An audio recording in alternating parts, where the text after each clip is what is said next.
Hello. Welcome back, guys. Welcome to our YouTube channel. This will be our second part and also the last part of our biology class. And in our previous part, we have discussed about the cell biology classification of life and then the life processes. Now we are going to discuss about the heredity and evolution.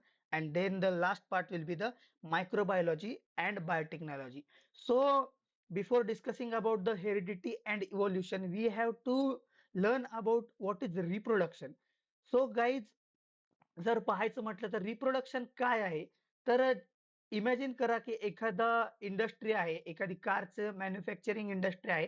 तर त्या इंडस्ट्रीमध्ये ज्या प्रकारे कारची manufacturing केली जाते, तर अशाच प्रकारे जे काही लिव्हिंग ऑर्गॅनिझम्स आहेत ते त्यांच्या एक्झिस्टन्स ऑफ देअर स्पेसिससाठी न्यू स्पेसिस रिप्रोड्यूस करत असतात. तर यामध्ये त्यांचे दोन टाइप्स असणार आहेत, asexual reproduction and the sexual reproduction.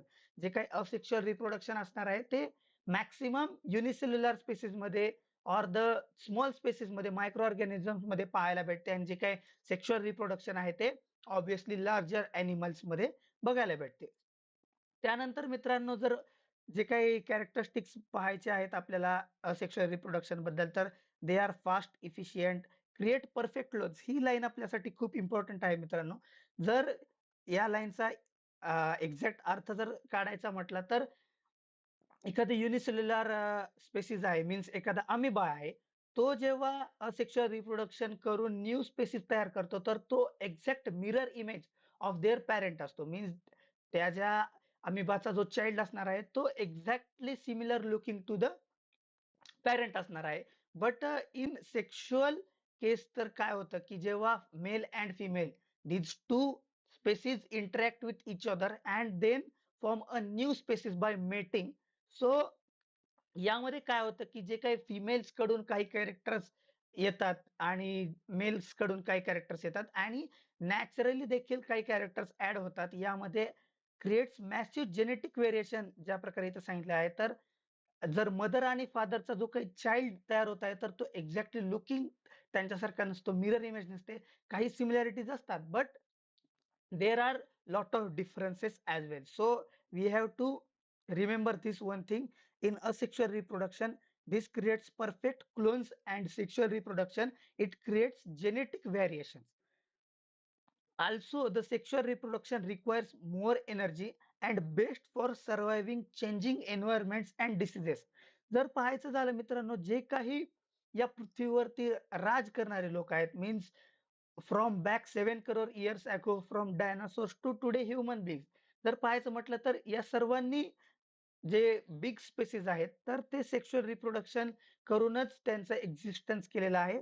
आणि जे काही असेक्शुअल रिप्रोडक्शन वाले लिव्हिंग ऑर्गॅनिझम्स आहेत, they are very small tiny particles. Then moving towards the plant reproduction. तर आता आपण पाहिलं की कशा प्रकारे अॅनिमल्सचं रिप्रोडक्शन होतं. तर या ठिकाणी आपल्याला एक गोष्ट लक्षात ठेवायची आहे, जे काही प्लांट रिप्रोडक्शन मध्ये असतं, या ठिकाणी दोन पोलार न्यूक्लियस तयार होत असतात. ज्या प्रकारे आपण मागच्या व्हिडिओमध्ये पाहिलं की न्यूक्लियस जो काही असतो, हेड ऑफ द सेल, तर या ठिकाणी त्याचंच डिव्हिजन होत असतं, पोलार न्यूक्लिया. आणि या ठिकाणी आपल्याला एक इक्वेशन दिलेलं आहे for the baby formation, means the new species formation साठी लक्षात ठेवायचं आहे, 1 sperm plus 1 egg is equal to zygote formation. Means n+n 2n, यामधून एक एम्ब्रियो तयार होतो. तर याला शॉर्ट मध्ये जर समजायचं म्हटलं मित्रांनो, जर एखादा न्यू स्पेसिस आहे, एखादं नवीन झाड तयार होत असेल, तर किंवा एखादा प्लांट तयार होत असेल, त्याचं रिप्रोडक्शन होत असेल, तर त्याच्यामध्ये 1 स्पर्म प्लस 1 एग असतं. आणि त्यानंतर जर सीड जे असतं, मीन्स आपण फ्रुट्स मध्ये पाहतो सीड्स, आणि त्या सीड्स मधून एक नवीन रिजनरेट करता येऊ शकतं plant or the new species. तर ते कशा प्रकारे तयार होत असतं, तर 1 स्पर्म प्लस 2 पोलार न्यूक्लिया, यामधून the nutrient supply for growing seed. म्हणजे जे काही सीड ग्रो होत असतं, तर यामधून एक एंडोस्पर्म नावाचा घटक तयार होतो, तो n+2n. अशा प्रकारे ज्या या ठिकाणी पोलार न्यूक्लिया n+n, त्यामुळे 3n अशा प्रकारे तयार होत असतात. Also, one thing you have to remember that two males gametes enter the embryo cycle and they each have the distinct target. Means आत्ताच आपण पाहिलं की ज्या प्रकारे one male and one female creates the zygote cell, and from it new species means forms. That similarly, if there are two male gametes, then one is for the food and one is for the baby. Then आता मित्रांनो, जर आता आपण पाहिलं असेल शेतामध्ये वगैरे, जर आपल्याला सिमिलर काइंड ऑफ स्पेसिस तयार करायचे असेल, मीन्स जर या ठिकाणी एक परफेक्ट एक्झाम्पल दिलेलं आहे. आपण पहिल्यांदा एक्झाम्पल सिनेरिओ काय आहे समजून घेऊया. Farmer Mahesh wants to grow sugar cane plants genetically identical to the ones already in his field. ह्याचा अर्थ काय आहे मित्रांनो, जो काही महेश नावाचा शेतकरी आहे त्याच्या शेतामध्ये जो काही सध्याचा ऊस आहे त्याच्यासारखाच सेम ऊस त्याला आता ग्रो करायचा आहे. तर ते कशा प्रकारे पॉसिबल आहे? नॅचरली तर ते पॉसिबल होणार नाहीये. मीन्स त्याच्या सीड पासून किंवा त्याच्या सेक्शुअल रिप्रोडक्शन पासून तर ते काही पॉसिबल होणार नाहीये. Because we have learn about it causes variation. Sexual reproduction causes variation. तर आपल्याला त्याच्यासाठी काय करावे लागेल? तर here is one modern solution, that is vegetative propagation. Means आता काय करणार की तुम्ही जर पाहिलं असेल गुलाबाचं फुल वगैरे असेल किंवा जो काही ऊस ऊस आताच ज्याप्रमाणे आपण एक्झाम्पल घेतलं, तर त्यामध्ये त्याचा जो काही पार्ट आहे, स्टेम आहे, तो नवीन ज्या ठिकाणी आपल्याला ग्रो करायचा आहे, तर त्या ठिकाणी आपण त्याला बरी करून नवीन त्याच प्रकारचा स्पेसिस आपण ग्रो करू शकतो. यामध्ये 2-3 आपल्याला आणखीन कंडिशन्स दिलेल्या आहेत. तर या ठिकाणी काय सांगितलंय की true regeneration is for organisms like planaria, not complex crops. हे आपण मागच डिस्कस केले आहे. मी जे काही प्लॅनेरिया सारखे ऑर्गॅनिझम्स आहेत, जे असेक्शुअल रिप्रोडक्शन करून मिरर स्पेसिस तयार करतात, ते अशा स्मॉल मायक्रो ऑर्गॅनिझम साठी आहे, क्रॉपसाठी नाही. आणि बडिंग जे काही आहे तर ते it is for hydra and yeast. Then what will be the solution? The solution will be the vegetative propagation using a vegetative part of plant means stem to create perfect and rapid clones. जर clones तयार करायचे असेल तर आपल्याला जी काही previous और parent जी काही spaces असणार आहे तर त्याचा व्हेजिटेटिव्ह पार्ट जो काय आहे तो आपल्याला वापरावा लागणार आहे. यानंतर आहे मित्रांनो सर्वात important part, me it is a DNA. DNA काय आहे? तर एखादं सॉफ्टवेअर आहे किंवा एखादी वेबसाईट आहे, तर ती तुम्हाला माहित असेल त्याच्यामागे कोड असतो. तो कोड लिहिल्यानंतर ती वेबसाईट तयार होते किंवा एखादं ॲप, सॉफ्टवेअर तयार होतं.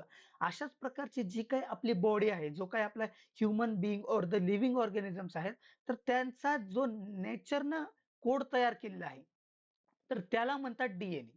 जी काही ती कोडची फाईल आहे, master blueprint of the living organism, it is DNA stored safely in the nucleus. हा डीएनए कुठं असतो?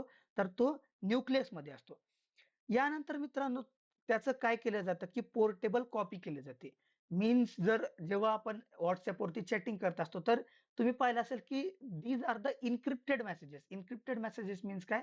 ते एका सर्टन कोडमध्ये कन्व्हर्ट केले जातात. अशाच प्रकारे त्यांना ट्रान्सक्रिप्ट केलं जातं आर-एन-ए मध्ये. ज्याप्रमाणे एखादं झेरॉक्स कॉपी आपण करतो, तशीच एक झेरॉक्स कॉपी डीएनएची केली जाते. त्याला म्हणतात आर-एन-ए. आर-एन-एचे 3 टाइप्स असणार आहेत. TRNA, transfer RNA, mRNA means messenger RNA and rRNA is a ribose RNA. It carries instructions. ज्याप्रमाणे आता सांगितलं मेसेज आर-एन-ए मीन्स काय? जो काही इन्स्ट्रक्शन्स आपल्याला one part to another part of a body transfer करायचे आहेत, it is done by the RNA. Then the translation. Translation means काय?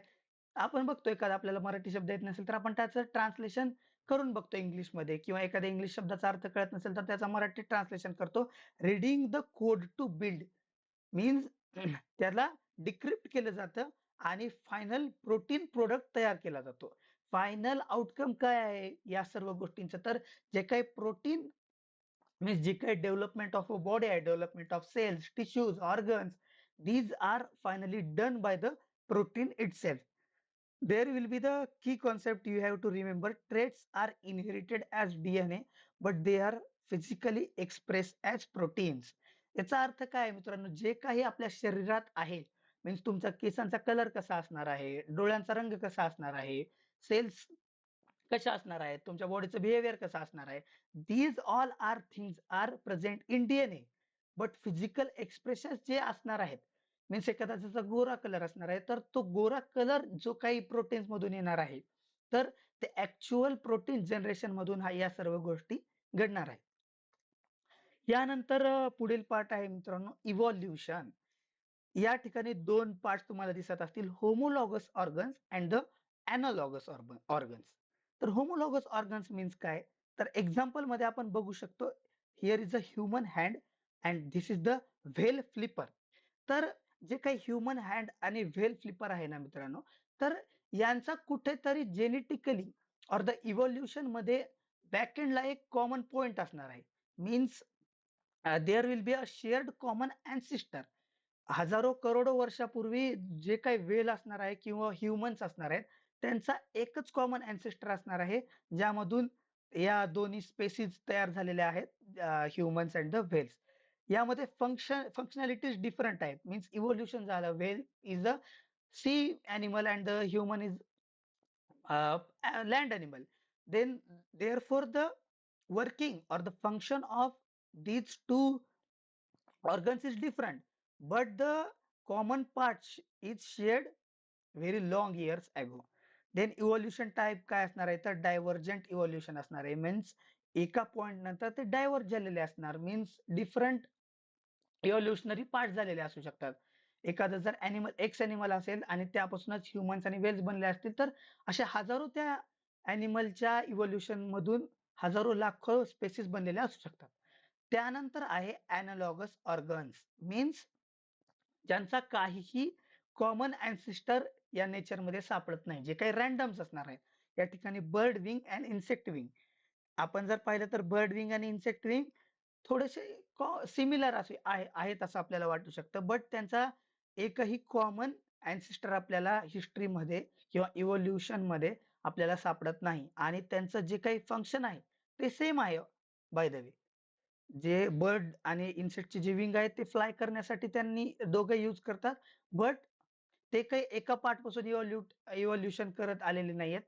त्यांचं डिफरंट इव्होल्युशनर हिस्ट्री आहे. यानंतर काय आहे, तर कन्व्हर्जंट इव्होल्युशन.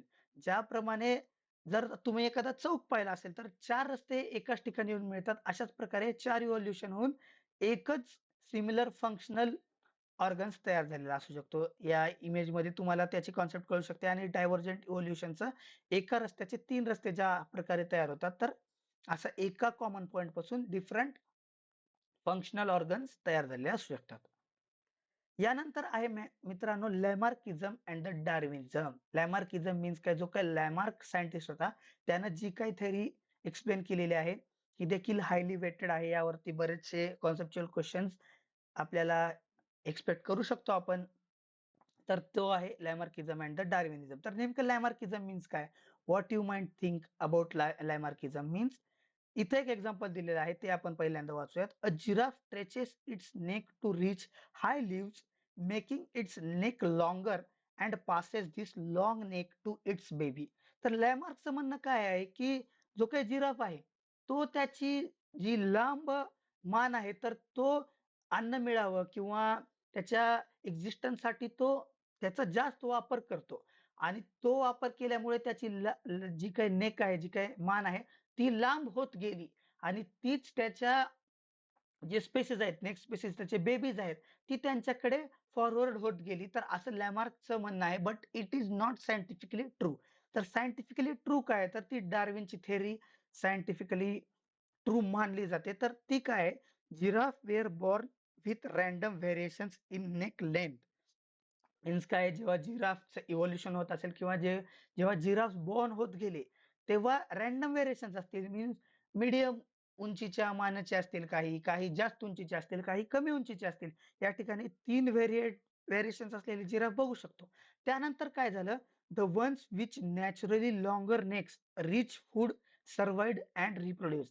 तर काय झालं, की जे कमी उंचीचे जिराफ होते ते फूड पर्यंत रीच करू शकले नाहीत किंवा ते सर्व्हाइव्ह करू शकले नाहीत. ते त्यामुळे ते काळाच्या मागे पडले, त्यांचं एक्झिस्टन्स संपलं. आणि जे काही लॉंग नेक वाले होते त्यांनी चांगल्या प्रकारे रिप्रोड्यूस केलं, सर्व्हाइव्ह केलं नेचरमध्ये, आणि त्यामुळे ते आज लांब नेक वाले जिराफ आढळून येतात. तर डार्विनची जी थेअरी आहे फिटेस्ट सर्व्हायव्हल मीन्स जे काही जो कोणी फिट असेल सर्व्हायव्हसाठी तोच पुढे जातो. ही आपल्याला एक शॉर्ट मध्ये समजून घ्यायची आहे. त्यानंतर रूल काय सांगितला आहे या ठिकाणी आपण बघू शकतो. Nature select the variations that already exist in the DNA. You can not change your DNA by trying hard. तर या ठिकाणी काय सांगितलं की आपण आपला डीएनए चेंज करू शकत नाही. नेचर जे काही नवीन स्पेसिस तयार होत आहे तर असं आपण म्हणू शकत नाही की आमच्या मनासारखी स्पेसिस तयार व्हायला पाहिजे. ती नॅचरली व्हेरिएशन वाली प्रोसेस आहे. ती आपल्या हातातली प्रोसेस नाही.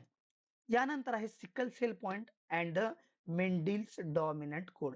ज्या प्रकारे आपण पाहिलं की डीएनए काय आहे मित्रांनो, तर तो आहे कोड आहे. पण कधी कधी काय होतं मित्रांनो की ज्या प्रकारे प्रोडक्शन मध्ये बऱ्याच चुका होऊ शकतात मशीन कडून, तर तशाच प्रकारे नेचर कडून देखील काही चुका होतात. तर त्याला म्हणतात म्युटेशन. या ठिकाणी बघू शकता सिकल सेल ॲनिमिया नावाचा एक रोग आहे. तर तो म्युटेशन इन दी डीएनए यामुळे होत असतो. या ठिकाणी आपण बघू शकतो नॉर्मल डीएनए मध्ये जे काही प्रोटीन्स आहेत, अमिनो ऍसिड्स वाले आहेत, या ठिकाणी 4, 5, 6, 7, 7 वाला फक्त चेंज झालेला आहे कोड. एक लाईन कोड चेंज झाल्यानं पूर्ण त्या माणसाचा त्याची जे काही पॅटर्न असणार आहे किंवा जे काही त्याचं थिंग तयार होणार असणार आहे, तर ती पूर्णपणे चेंज होते, म्युटेट होते आणि नवीन स्पेसिस म्हणण्यापेक्षा एक इम्परफेक्ट स्पेसिस तयार होते. तर यालाच म्हणतात sickle cell anaemia due to mutation in DNA. Concept काय आहे की मायक्रोस्कोपिक स्पेलिंग एरर. ज्याप्रमाणे एखादी स्पेलिंग एरर होते टायपिंग मिस्टेक मध्ये, अशाच प्रकारची जी नेचर कडून एरर होते, त्यामुळे सिकल सेल पॉइंट तयार होतो आणि एक सिकल सेल वाला पर्सन तयार होतो. One wrong letter a totally change protein shape. त्यानंतर आहे मेंडिल्स डॉमिनंट कोड. तर सर्वात पहिला आपण बघूयात की डॉमिनंट कोड काय आहे. तर सीडचा जो शेप आहे, मीन्स जो काही बीचा शेप आहे, तर तो राऊंड डॉमिनंट असणार आहे. मीन्स मॅक्सिमम जे काही नेचर मध्ये सीड्स असणार आहेत ते राऊंड असणार आहेत, मीन्स डॉमिनंट असणार आहेत, मीन्स मॅक्सिमम ते प्रेझेंट असणार आहेत. आणि जे काही व्रिंकल्ड शेप असणार आहेत सीडवाले, ते रेसेसिव्ह मीन्स कमी प्रमाणात असणार आहेत. त्यानंतर जो काही सीडचा कलर आहे तो येल्लो असणार आहे dominant, and the green will be the recessive. आपण पाहिलं असेल तर जे काही मॅक्सिमम फ्रुट्स किंवा प्लांट्सचे सीड आहेत ते मॅक्सिमम येल्लो कलर मध्येच शेड्स मध्ये असतात, ग्रीन कलर मध्ये खूप कमी आढळून येतात. त्यानंतर आहे पॉड. पॉडचा जो काही ग्रीन कलर असणार आहे, पॉड मीन्स जे काही स्टेम असणार आहे प्लांट्स वगैरे, ते ग्रीन कलर वाले डॉमिनंट असतात. आपण बघू शकतो नेचरमध्ये मॅक्सिमम ग्रीन कलरचेच प्लांट्स आढळून येतात, येल्लोचे रेसेसिव्ह आहेत. आणि त्यानंतर जो काही पॉडचा शेप आहे इन्फ्लेटेड डॉमिनंट असणार आहे आणि द कन्स्ट्रक्टेड रेसेसिव्ह असणार आहे. ही तुम्हाला गोष्ट लक्षात ठेवायची आहे मित्रांनो. यावरती कन्फ्युजिंग किंवा डायरेक्ट थिओरिटिकल क्वेश्चन्स विचारलेले जाऊ शकतात. त्यानंतर आहे the invisible helpers, biotechnology and the microbe. This will be the last point of our biology part. तर बायोटेक्नॉलॉजी आणि मायक्रोबायोलॉजीचा यामध्ये आपण डिस्कशन करणार आहोत. सर्वात पहिलं आहे microbiology, exploring the natural metabolic pathways. तर मायक्रोबायोलॉजी मीन्स काय, आपण ब्रेड कंझ्युम करतो, ब्रेड, पाव वगैरे जे काय, किंवा इडली, डोसा, उत्तप्पा, तर अशा जे काही गोष्टी आपण कंझ्युम करतो, फूड म्हणून घेतो, तर त्यांना आंबवलं जातं. मीन्स जे काही बॅक्टेरियाज आहेत ते त्याला एका प्रकारे रिड्यूस करतात आणि त्यानंतर त्याचं एका गुड बॅक्टेरियाज त्यामध्ये प्रोबायोटिक्स जे काही बॅक्टेरियाज असतात त्यांचं तयार व्हायला लागतात आणि त्यामधूनच या प्रोडक्ट्सला आपण तयार करतो. यामध्ये आहे ईस्ट प्लस अनएरोबिक एन्व्हायरमेंट. त्याचं काय तयार होतं, तर ते फर्मेंटेशन होतं. ब्रेड, इथेनॉल वगैरे या गोष्टी यामधून तयार होतात. त्यानंतर आहे bacteria plus toxins, bioremediation means cleaning, pollution साठी जे काही तुम्ही जर ऐकलं असेल, बायो रेमिडिटेशन यूज केलं जात आहे आज. जर यमुना, गंगा जे काही आपल्या नद्या आहेत भारतातल्या बऱ्याचशा, त्यांना क्लीन करण्यासाठी या बॅक्टेरिया प्लस टॉक्सिन्सला यूज केलं जातं. त्यानंतर आहे बायोटेक्नॉलॉजी. बायोटेक्नॉलॉजी मीन्स काय, तर generating a new species by means changing the code of that species. ज्या प्रकारे आता जर तुम्ही पाहिलं असेल, की मार्केटमध्ये आता उन्हाळा असल्यामुळे टरबूज वगैरे येत आहेत. तर ते खूप लाल आणि गोड आहेत. तर ते काय आहेत? नॅचरली सर्वच टरबूज लाल गोड होणं खूप मीन्स अवघड आहे मित्रांनो. कारण नेचर व्हेरिएशन्स वरती, पॅटर्न्स वरती चलत असल्यामुळे त्यामध्ये जे काही डिफेक्ट्स असणार आहेत ते ऑब्व्हियसली तयार होणारच आहेत. पण ह्युमन्सने काय केलं, की जे काही डॉमिनंट पार्ट असणार आहे रेड कलर वाला वॉटरमेलनचा आणि स्वीटनेसचा, तर त्यामध्ये चेंज करून त्याचा एक नवीन स्पेसिस तयार केली, की तो डॉमिनंट असणार आहे. मीन्स रेड कलर आणि स्वीट वाला डॉमिनंट याचा अर्थ जे काही मॅक्सिमम 100 आउट ऑफ 99 स्पेसीज असणार आहेत वॉटरमेलनचे, ते ऑब्व्हियसली रेड आणि स्वीट तयार होणार आहेत. बाकीचं जे काही व्हेरिएशन असणार आहे, ते त्यांच्या स्किनमध्ये मीन्स त्यांच्या आउटर पार्टमध्ये वगैरे होणार आहे. तर या गोष्टी आपल्याला लक्षात ठेवायच्या आहे. ज्या प्रकारे या इमेजेसमध्ये दाखवलं आहे, की changing the part, gene synthesizing vitamin A inserting into rice variety genome and golden rice तयार केला जातो. Golden rice combating specific pathogen disease included blindness via enhanced nutrition means जो काही ब्लाइंडनेस, आंधळेपणा येतो व्हिटॅमिन एच्या ॲब्सेन्समुळे, तर तो राईसमध्ये इम्प्लिमेंट केला जातो आणि नवीन प्रकारचा गोल्डन राईस तयार केला जातो, जो आईसाठी चांगला आहे आणि ब्लाइंडनेस कमी करू शकतो, रिड्यूस करू शकतो. त्यानंतर आहे मित्रांनो antibiotics. This is also very important chapter topic, sub topic and you have to research about the antibiotics. कोणते अँटिबायोटिक्स कोणत्या व्हायरसेससाठी आणि बॅक्टेरियासाठी यूज केले जातात. तर या गोष्टी तुम्हाला एकदा पाहायच्या आहेत. तर मित्रांनो अँटिबायोटिक्स काय आहे? What you might think antibiotics are universal cure for getting sick. तर असं नाहीये. याचा अर्थ काय की आता एखाद्याला अंग दुखत असेल किंवा जो काही आजारी पडला असेल, तर जनरली घरात म्हटलं जातं अँटिबायोटिक घ्या बाबा. पण तसं नाहीये. Antibiotics are for only bacteria.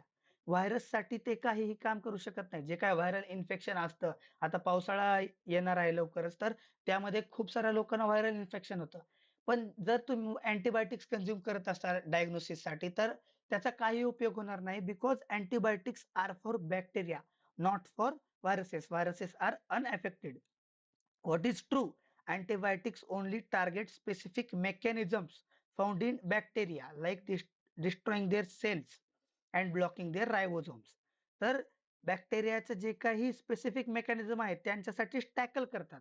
तर ते काही व्हायरसेससाठी म्हणजे अफेक्ट करत नाही. यानंतर आहे एक इम्पोर्टंट नोट आहे, antibiotics kill bacteria not viruses. आता आपण पाहिलंच taking antibiotics for viral cold is useless. ज्याप्रमाणे आताच आपण डिस्कस केलं, की अँटिबायोटिक्स व्हायरल इन्फेक्शनसाठी यूज करणं ते काही खूप चांगले क्युअर करू शकत नाही. तर पी-वाय-क्यू कोणत्या टॉपिकवर आलाय आपण बघू शकतो. Vaccines provides immunity by introducing an artificial antigen teaching your body to build its own antibody defences. तर अशा प्रकारचा पी-वाय-क्यू नोट आलेली आहे. यानंतर मित्रांनो अशा प्रकारे आपण जे काही इम्पोर्टंट गोष्टी या पूर्ण सीरीजमध्ये आपण कव्हर केलेल्या आहेत. Physics, chemistry and biology. जे काही फिजिक्समध्ये इम्पोर्टंट फॉर्म्युलेज होते, केमिस्ट्रीमध्ये important reactions and the biology पार्टमध्ये जे काही इम्पोर्टंट थेअरी किंवा ज्या थेअरीवरचे जास्त क्वेशन्स विचारलेले जाऊ शकतात, तर ती पूर्ण थेअरी आपण या पार्टमध्ये कव्हर केलेली आहे. आणि फक्त हे व्हिडिओज बघून काही होणार नाही मित्रांनो. तुम्हाला आता वेळ कमी राहिलेला आहे.